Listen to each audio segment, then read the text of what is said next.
আমার টিউশনে যাবো, 1000 টাকা দাও তো, বই কিনতে হবে।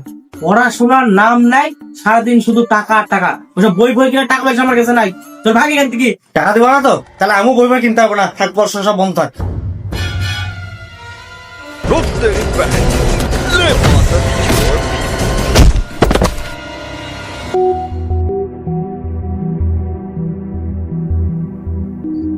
বাবু, বাবু, কি হয়েছে বাবু?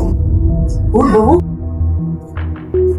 কি হয়েছে বুঝতে পারলেন ডাক্তার বাবু? চিন্তা করার কিছু নাই, সামান্য মাথা ঘুরি পড়ে গেছে।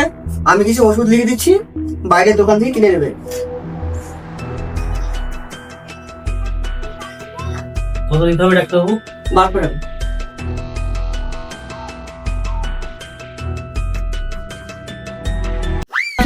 তোমার কাছে তো 1200 টাকা নিলি, ময় দাম তো 1000 টাকা, আর 200 টাকা কি হলো? 200 টাকা চা পেয়েছি, এই চাট মশলা মুড়ি 200 টাকায়, চিকেন মেরে পাসনি? 200 টাকা যা পেয়েছি তাই নিয়ে আনছি। বিড়ি সিগারেট এগুলো কে ধরবে? ঝামেলা বাদ দে, যা একবার